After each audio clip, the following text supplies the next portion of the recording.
বড় ভাই সভাপতি, সিরাজগঞ্জ দেশ ক্লাবের সংগ্রামী সভাপতি, সিরাজগঞ্জ জেলা বিএনপির যুগ্ম সাধারণ সম্পাদক, সিরাজগঞ্জ জেলা ক্রীড়া সংস্থার সাবেক সাধারণ সম্পাদক এবং ইলেকট্রনিক ও প্রিন্ট মিডিয়ার তিনি একজন সাংবাদিক, বিশিষ্ট সাংবাদিক, আমার সেই বড় ভাই হারুন রশিদ খান হাসান উপস্থিত রয়েছেন। বিভিন্ন রাজনৈতিক দলের নেতৃবৃন্দ উপস্থিত, গণমাধ্যম কর্মী ভাইরা, প্রিন্ট এবং ইলেকট্রনিক মিডিয়ার বিভিন্ন গুরুত্বপূর্ণ সাংবাদিক ভাইরা এবং যারা বসে আছেন সবাইকে আমি সিরাজগঞ্জ জেলা বিএনপির পক্ষ থেকে, আমার ব্যক্তিগত পক্ষ থেকে, সিরাজগঞ্জবাসীর পক্ষ থেকে আপনাদেরকে জানাই কৃতজ্ঞতা এবং শুভেচ্ছা। আজকে এই যে শ্যামল বাংলা, এই নামের শব্দটির অর্থ এটা গ্রামের সাথে সম্পৃক্ত। শ্যামল অর্থ গাঢ় নীল রং। স্বচ্ছ শ্যামল যখন ওই ধানের খেতে যখন গাঢ় আভা তৈরি হয় সবুজ রঙের, ওইটাকেই শ্যামল বলা হয়। সেই প্রকৃতির টানে, প্রকৃতির সাথে যে মানে শান্তি এবং সমৃদ্ধির প্রতীক হলো শ্যামল। আর সেই শ্যামল বাংলা, এই শ্যামল বাংলা পত্রিকাটি আজকে যে যাত্রা 3 বছর পেরিয়ে 4র্থ বছরে পদার্পণ, এটি অনেকের বক্তৃতার মধ্য দিয়ে আমরা জানতে এবং শুনতে পারলাম একটি পত্রিকা আসলে একটি স্বপ্ন, তারপরে একটি উদ্যোগ, তারপরে কিন্তু পত্রিকার জন্ম দেওয়া এবং সেই পত্রিকাটি আবার পাঠক, লেখক এবং সমাজের আকাঙ্ক্ষা পূরণের যে শর্ত, সেই জায়গায় পৌঁছানো কিন্তু 4টি কথা না। এখানে অনেক সাংবাদিক ভাইরা তাদের বক্তৃতা বলেছে যে মেইল ইন্ডাস্ট্রি নাই, শিল্পপতি নাই, এখানে পত্রিকায় সহযোগিতা করার কোনো আমরা পাশে অনেকে পাই না।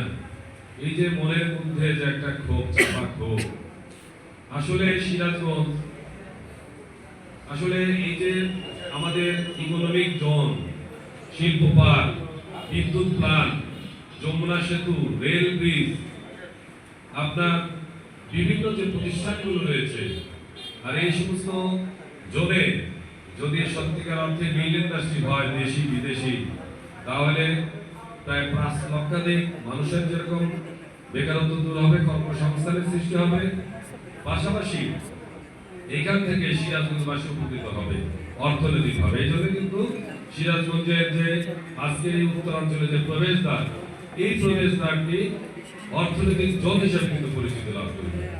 অতএব আমি মনে করি আমাদের এই যে সংবাদ কর্মী ভাইরা, সাংবাদিক গণমাধ্যমে যারা মূল ভূমিকা রাখেন, তাদের আমার মনে হয় চিন্তা করার কোনো কারণ নেই, আপনাদের পাশে অনেকেই থাকবেন। আর দীর্ঘ 17 বছরের রাজনৈতিক টানা পড়েনে আমরা অনেকেই আপনাদের পাশে দাঁড়াতে পারিনি। আমরা নিজেরাই কিন্তু বিপদে ছিলাম, আমরা কিন্তু বাড়িতে থাকতে পারিনি, আমরা কিন্তু বিভিন্ন জায়গায় আমরা আন্দোলন সংগ্রাম করতে গিয়ে আমরা মামলার শিকার হয়েছি, হামলার শিকার হয়েছি, জেল খেটেছি। আমরা কিন্তু আসলে আপনাদের প্রকৃত অর্থেই আপনাদের পাশে দাঁড়াতে পারিনি। এখন কিন্তু সময় এসেছে, অতএব ধৈর্য ধরুন, অপেক্ষা করুন। সময় যদি আসে ইনশাআল্লাহ আপনাদের পাশে অবশ্যই আমরা দাঁড়াবো। তবে একটা শর্ত আছে, সেটি হলো সাংবাদিক হলো সমাজের বিবেক। অতএব এই পত্রিকা শুধু বের করলে হবে না। আমি সকল পত্রিকা, যারা স্থানীয় পত্রিকা বের করে, আমি তাদের উদ্দেশ্যে করজোরে বিরোধী করব। মাদকের বিরুদ্ধে, দুর্নীতির বিরুদ্ধে, সমাজে যত অন্যায় তার বিরুদ্ধে যদি উঠে দাঁড়ান। আপনারা সময়ের যে অসহায় মানুষ, যাদের বিরুদ্ধে অন্যায় হচ্ছে, অবশ্যই আপনারা যদি তাদের পাশে থাকেন এবং জাতির সমাজের বিবেক হিসাবে পত্রিকাগুলোতে প্রকাশ করেন, তাহলে হয়তোবা সাহসী রাজনীতিবিদ অনেকে যাদের সামর্থ্য নাই, তারপরে আপনাদের পাশে থেকে আপনাদের সার্বিক সহযোগিতা করবে বলে আমি বিশ্বাস করি। সেই জন্য আমার কথা পত্রিকা বের করলে হবে না। আমি পত্রিকার সম্পাদক, আমি প্রকাশক, এইটি নাম্বার নিয়ে কাজ হবে না। আপনি সমাজকে কি দিলেন, এই সমাজকে ঘুরে দাঁড়ানোর জন্য আপনি কি পথ দেখালেন, পাঠকদের কি শেখালেন, আপনি সমাজের বিবেক হিসাবে এই সংবাদে কি পরিবেশন করলেন? এইটি যদি সমাদৃত না হয়, এটি যদি বস্তুনিষ্ঠ সংবাদ না হয়, অবশ্যই আপনার পত্রিকা কিন্তু কালের যুগে হারিয়ে যাবে। সেই জন্য আমি আপনাদেরকে বলছি যে আমাদের রাজনীতিবিদ হিসাবে আমাদের যেরকম দায়িত্ব রয়েছে, আমরা যদি অন্যায়ের বিরুদ্ধে, দুর্নীতির বিরুদ্ধে, সমাজের বিবেক হিসাবে যদি কাজ করি, মাদকের বিরুদ্ধে যদি কাজ করি, সন্ত্রাসের বিরুদ্ধে যদি কাজ করি, অবশ্যই জায়গা দুইটি, একটি রাজনীতি আর একটি সংবাদ। এই দুইটা জায়গায় যারা দায়িত্ব পালন করছেন, অবশ্যই সকলের এই সমাজ, এই দেশ, রাষ্ট্র গঠনের সর্বাত্মক ভূমিকা আছে বলে আমি মনে করি। সেই জন্য পিছিয়ে যাওয়ার কোনো সুযোগ নাই। দীর্ঘ 16 বছরের ইতিহাস থেকে যদি আমরা শিক্ষা না নেই, আগামী দিনে সাগর রুনি যেভাবে হত্যা হয়েছে, আপনাদের সাংবাদিক ভাইয়েরা অনেকে সত্য বস্তুনিষ্ঠ সংবাদ পরিবেশন করতে পারেন নাই, গুম হয়েছেন, খুন হয়েছেন। রাজনীতিবিদরা সত্য কথা বলতে গিয়ে গুম হয়েছে, খুন হয়েছে। যদি সত্যিকার অর্থে যদি এই 17 বছরের পর যদি আন্দোলন করে গণ অভ্যুত্থান না হতো, ছাত্র জনতার বিপ্লব না হতো, আজকে এখানে আমি যত বড় কথা বলছি এটা হয়তো বলতে পারতাম না। সেই জন্য সমাজকে জাগ্রত রাখতে হবে, সাংবাদিকদের সদস্যাগ্রত থাকতে হবে। জাগ্রত না থাকলে, রাজনীতিবিদরাও যদি সতর্ক না থাকে, আবার যদি কোন রকমের গণতন্ত্র পথহারা যদি হয়, ভুলণ্ঠিত হয়, তাহলে রেহাই কিন্তু কারণই থাকবে না। অতএব আসুন আমরা এই সিরাজগঞ্জের যারা সাংবাদিক ভাইরা রয়েছে, আমি জানি অনেকেই কিন্তু সাহসী, অনেকেই তাদের কষ্টার্জিত অর্থ দিয়ে, পরিশ্রম দিয়ে তারা এই সংবাদ পত্রিকাগুলো প্রকাশ করেছেন, এটি যাতে উত্তরোত্তর সমৃদ্ধি লাভ করে। সেই জন্য আমরা সমাজের যারা বিত্তশালী, যারা আমরা শিল্পপতি রয়েছি, যারা রাজনীতিবিদ রয়েছে, যারা বিভিন্ন ভাবে প্রতিষ্ঠিত, আমি আপনাদেরকে একজন ক্ষুদ্র একজন রাজনৈতিক কর্মী হিসাবে, সিরাজগঞ্জবাসী একজন নাগরিক হিসাবে আমি আপনাদেরকে অনুরোধ করব, আপনারা দয়া করে এই সাংবাদিক ভাইদের পাশে থাকুন, যাতে তারা সত্যির অর্থে একটি পত্রিকা প্রতিষ্ঠিত করতে পারে, আপনাদের আমাদের সিরাজগঞ্জবাসীর প্রত্যাশা তারা পূরণ করতে পারে, জাতির বিবেক হিসাবে কলম যেন শক্তভাবে ধরতে পারে। এই জন্য আপনারা সকলে তাদের পাশে দাঁড়ান, এটি আমার আহ্বান থাকবে। আর এই সিরাজগঞ্জের একটি অতীত ঐতিহ্য রয়েছে, আন্দোলনে বলেন, 71-এর স্বাধীনতা যুদ্ধে বলেন, আপনার প্রত্যেকটা গণতান্ত্রিক আন্দোলনে সিরাজগঞ্জের যে ভূমিকা, এই ভূমিকা আসলে কিন্তু সব জায়গায় নাই। সেই জন্য সাংবাদিক ভাইরা নিজেদের বক্তব্যের মধ্যে, যে পত্রিকার মধ্য দিয়ে তাদের যে বক্তব্য উপস্থাপন করেন, এটি কিন্তু সারা বাংলাদেশে সমাদৃত। আর একটি স্থানীয় দৈনিক পত্রিকা, আমি আশা রাখি আপনারা যদি সুন্দরভাবে এটি যদি ধারাবাহিকতা বজায় রাখতে পারেন, বস্তুনিষ্ঠ সংবাদ পরিবেশন, অবশ্যই এটি জাতীয় দৈনিক পত্রিকা হিসাবে প্রতিষ্ঠিত লাভ করবে আশা রাখি। যাই হোক, অনেক কথা বলে ফেললাম, ভুল ত্রুটি আমাদেরও আছে, আপনাদের সকলেরই আছে, আমারও যদি থাকে আপনারা ক্ষমা করে দিবেন। দুদিনের দুনিয়া, আজ এসেছি কালকে চলে যাব, ভিসা পাসপোর্ট দিয়েই আল্লাহ পাঠিয়েছে, সময় শেষ হলে উঠিয়ে নেবে। অতএব আমরা সকলেই যার যার প্রতিষ্ঠান থেকে, যার যার অবস্থান থেকে, সংগঠন থেকে আমরা নিজেদেরকে যেন পরিবর্তন করি, অন্যায়ের বিরুদ্ধে যেন জিহাদ করি, আমরা যেন মাদক মুক্ত থাকি, আমরা যেন নেশামুক্ত থাকি, আমরা যেন এই সমাজে সন্ত্রাস মুক্ত একটি পরিবেশ তৈরি করতে পারি। পাড়ায় মহল্লায় যে মারামারি, আমি এই কথাটি বলতে ভুলে গেছি, এখানে সভাপতি রয়েছেন, সেক্রেটারি এবং সাংবাদিক গণমাধ্যম কর্মী ভাইয়েরা রয়েছে, আপনাদেরকে মিনতি করছি, অনুরোধ করছি, প্রত্যেকটা পাড়ায় মহল্লায় যেভাবে মারামারি হচ্ছে, এইটির আসলে আপনারা সত্যিকার অর্থেই একটি কারণ খুঁজে বের করেন, যে কি কারণে ওই পাড়ায় মহল্লায় বারবার মারামারি হচ্ছে, কেন হচ্ছে, এর পিছনে কাদের হাত রয়েছে, এর পিছনে আসলে কি লুকায়িত আছে, কিসের স্বার্থে এই যে মারামারি হচ্ছে, এইটি দয়া করে আপনারা বের করেন।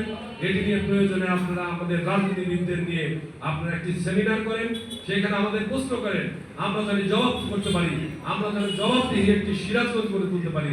এইটি আমরা দয়া করে শান্তিতে বসবাস করতে চাই। আমরা এই সিরাজগঞ্জের সাধারণ মানুষ পাড়ায় মহল্লায় যদি শান্তিতে বসবাস করতে না পারি, তাহলে কিসের জন্য আন্দোলন করলাম, কিসের জন্য দেশটা আবার গণঅভ্যুত্থান হলো, পরিবর্তন কেন হলো, মানুষের পরিবর্তন, তরুণ প্রজন্মরা আগের সেই ধ্যান ধারণা, আগের যে চিন্তা চেতনা, আগের সেই রাজনীতি, আগের সেই সংবাদ, আগের সেই সাংবাদিকতা আর মানুষ চায় না, দয়া করে পরিবর্তন চায়। অতএব আসুন আমরা সকলে মিলে, আমরা যৌথভাবে এই যে অস্থিতিশীল অবস্থা, এটিকে আমরা সত্যিকার অর্থে আমরা সবাই মিলে আমরা শক্তভাবে প্রতিষ্ঠিত করি সিরাজগঞ্জ একটি সুখী, শান্তি এবং সমৃদ্ধির পথে। এই আহ্বান করছি, আগামী দিনে সেই প্রত্যাশা রাখছি এবং এই পত্রিকার শ্যামল বাংলা পত্রিকার উত্তরোত্তর সমৃদ্ধি কামনা করে সবার কাছে আমার যদি কোনো বক্তব্যে কষ্ট পেয়ে থাকেন আমি আপনাদের কাছে ক্ষমা চেয়ে আমার বক্তব্য শেষ করছি। সকলকে ধন্যবাদ। খোদা হাফেজ। আসসালামু আলাইকুম ওয়া রাহমাতুল্লাহ।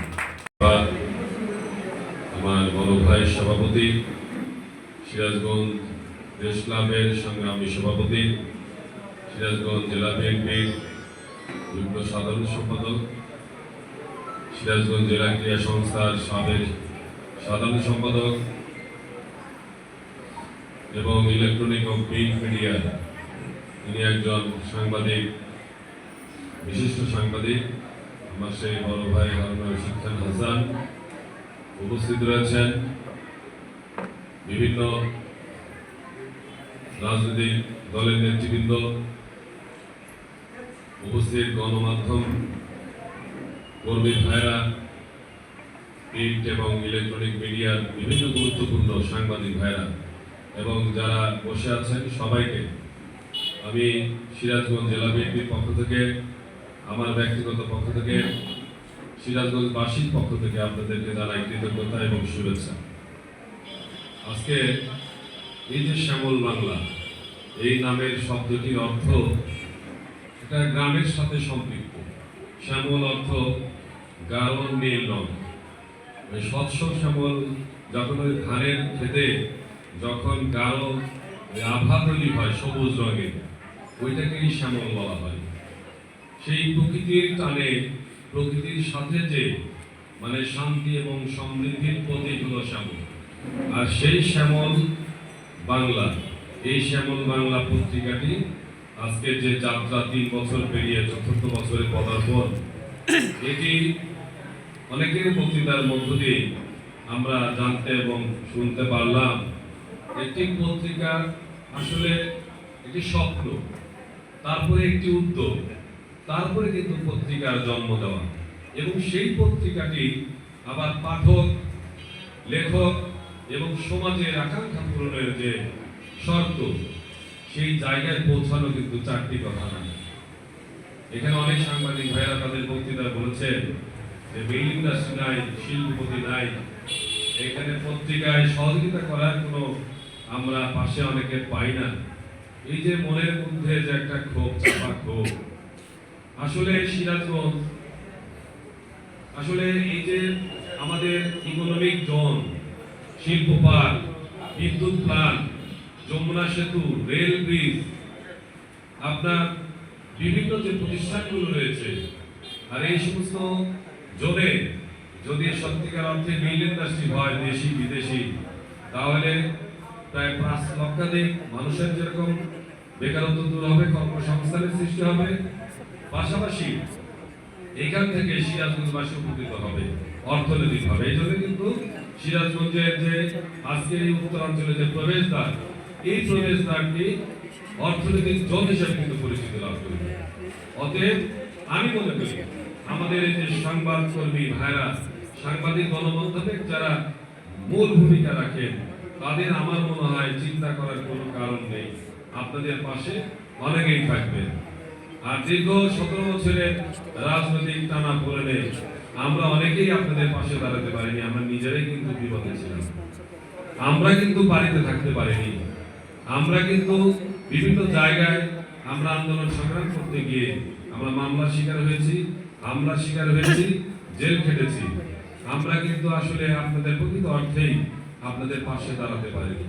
এখন কিন্তু সময় এসেছে, অতএব ধৈর্য ধরুন, অপেক্ষা করুন, সময় যদি আসে ইনশাআল্লাহ আপনাদের পাশে অবশ্যই আমরা দাঁড়াবো। তবে একটা শর্ত আছে, সেটি হলো সাংবাদিক হলো সমাজের বিবেক। অতএব এই পত্রিকা শুধু বের করলে হবে না, আমি সকল পত্রিকা যারা স্থানীয় পত্রিকা বের করে আমি তাদের উদ্দেশ্যে করজোরে বিরোধী করব।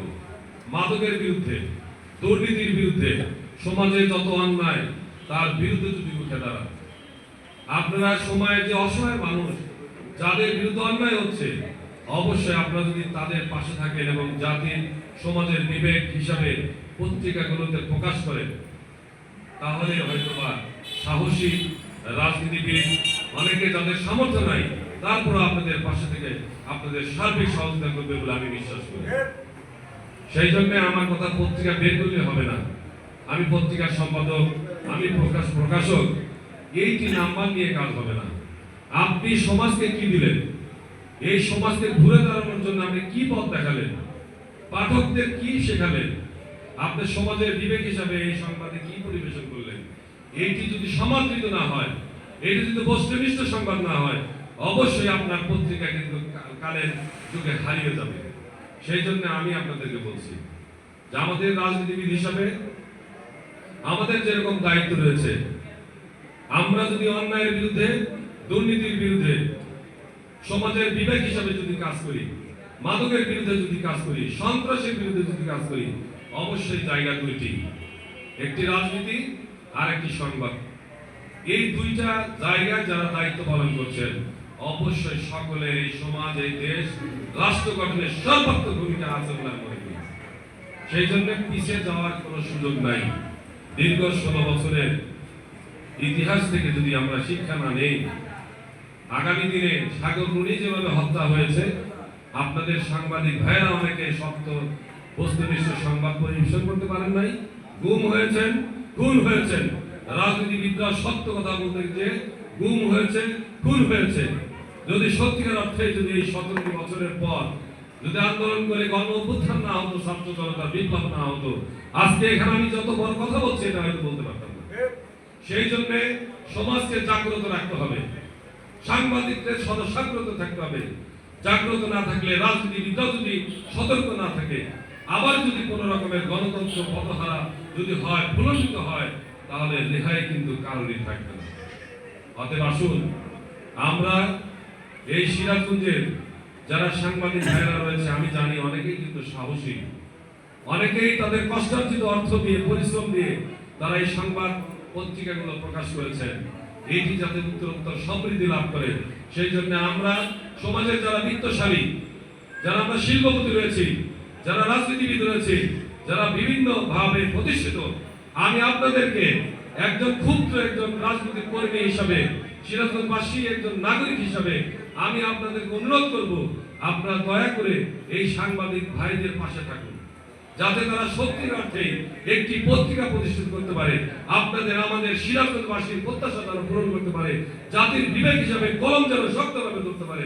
এই জন্য আপনারা সকলে তাদের পাশে দাঁড়ান, এটি আমার আহ্বান থাকবে। আর এই সিরাজগঞ্জের একটি অতীত ঐতিহ্য রয়েছে, আন্দোলনে বলেন, 71-এর স্বাধীনতা যুদ্ধে বলেন, আপনার প্রত্যেকটা গণতান্ত্রিক আন্দোলনে সিরাজগঞ্জের যে ভূমিকা, এই ভূমিকা আসলে কিন্তু সব জায়গায় নাই। সেই জন্য সাংবাদিক ভাইরা নিজেদের বক্তব্যের মধ্যে, যে পত্রিকার মধ্য দিয়ে তাদের যে বক্তব্য উপস্থাপন করেন, এটি কিন্তু সারা বাংলাদেশে সমাদৃত। আর একটি স্থানীয় দৈনিক পত্রিকা, আমি আশা রাখি আপনারা যদি সুন্দরভাবে এটি যদি ধারাবাহিকতা বজায় রাখতে পারেন, বস্তুনিষ্ঠ সংবাদ পরিবেশন, অবশ্যই এটি জাতীয় দৈনিক পত্রিকা হিসাবে প্রতিষ্ঠিত লাভ করবে আশা রাখি। যাই হোক, অনেক কথা বলে ফেললাম, ভুল ত্রুটি আমাদেরও আছে, আপনাদের সকলেরই আছে, আমারও যদি থাকে আপনারা ক্ষমা করে দিবেন। দুদিনের দুনিয়া, আজ এসেছি কালকে চলে যাব, ভিসা পাসপোর্ট দিয়েই আল্লাহ পাঠিয়েছে, সময় শেষ হলে উঠিয়ে দেবে।